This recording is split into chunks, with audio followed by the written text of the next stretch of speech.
അങ്ങനെ പിന്നെ ഞാൻ ആ വിഷയത്തിനകത്ത് ഇന്നലെ പ്രതികരിച്ചതാണ്. ഞാൻ അവരുടെ അങ്ങനത്തെ ഒരു പ്രതികരണം കണ്ടിട്ടില്ല. ഞാൻ അവരുടെ ആ ഫേസ്ബുക്ക് പോസ്റ്റ് കാണാതെ, ഏത് പോസ്റ്റാണെന്നറിയില്ല, അവരുടെ പ്രതികരണം എന്ന് പറഞ്ഞാൽ ഒന്നുകിൽ ഫേസ്ബുക്ക് അല്ലെങ്കിൽ ഇൻസ്റ്റാഗ്രാം ആയിരിക്കും.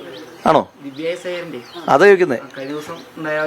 അല്ല, പുതിയ പ്രതികരണം എങ്ങനെയാ വന്നതെന്ന് ഞാൻ പ്രതികരണം കണ്ടില്ല. ഞാൻ ആ വിഷയത്തിനകത്ത് കൃത്യമായി ക്ലാരിറ്റിയോടുകൂടി ഇന്നലെ തന്നെ പറഞ്ഞിരുന്നു. സിവിൽ സർവീസ് ഉദ്യോഗസ്ഥന്മാർക്ക് അവരുടെ ജോലി ജനങ്ങൾ, ഈ രാജ്യത്തെ നിയമങ്ങൾ നടപ്പിലാക്കി അത് എക്സിക്യൂട്ട് ചെയ്യുക, ജനങ്ങളെ സഹായിക്കുക എന്നുള്ളതാണ്. അതല്ലാതെ കളക്ട്രേറ്റുകളിലും ഓഫീസുകളിലും സിവിൽ സർവീസ് ഓഫീസുകളിലുമൊക്കെ ഏരിയ കമ്മിറ്റിയും ലോക്കൽ കമ്മിറ്റിയും DCCയും ഒന്നും ഉണ്ടാക്കേണ്ടെന്ന് ഉത്തരവാദിത്വം തൽക്കാലം അവർക്കില്ല. അത് കോൺഗ്രസും CPM ഒക്കെ ചെയ്തോളാം.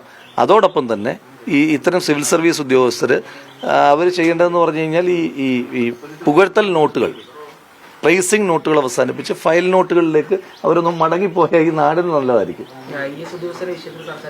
IAS ഉദ്യോഗസ്ഥരുടെ വിഷയത്തിനകത്തൊന്നല്ല, സിവിൽ സർവീസുകാരെ ഇത്രയേറെ കാര്യപ്രാപ്തിയില്ലാതെ കൈകാര്യം ചെയ്യുന്ന വേറെ ഏതെങ്കിലും ഒരു ഗവർണൻസ് ഈ നാട്ടിലുണ്ടായിട്ടില്ല, ഇൻക്ലൂഡിങ് CPM ഗവൺമെന്റ്സ്. ഒന്ന് ആലോചിച്ച് നോക്കൂ നിങ്ങൾ. ഞാൻ ഇന്നലെ പറഞ്ഞല്ലോ, ഈ സംസ്ഥാനത്തെ ഏറ്റവും മുതിർന്ന 2 IPS ഉദ്യോഗസ്ഥന്മാർ തമ്മിൽ വലിയ ഫൈറ്റാണ്, തെരുവിലേക്ക് എത്തുന്ന ഫൈറ്റ്. ഇന്നലെ കണ്ടത് വേറൊരു IAS ഉദ്യോഗസ്ഥൻ ചീഫ് സെക്രട്ടറിക്കെതിരായിട്ട് ആഞ്ഞടിക്കുക. ഇതൊക്കെ കേരളത്തിൽ നമ്മൾ ഇതിനു മുമ്പ് കണ്ടിട്ടുണ്ടോ?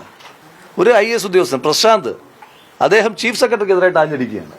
അപ്പം IAS തലപ്പത്ത്, IPS തലപ്പത്ത്, എല്ലാ സ്ഥലങ്ങളിലും സിവിൽ സർവീസ് മേഖലയിൽ വലിയ അരക്ഷിതാവസ്ഥ ഈ സർക്കാർ ഉണ്ടാക്കിയിട്ടുണ്ട്. അത് സർക്കാർ ആലോചിക്കണം.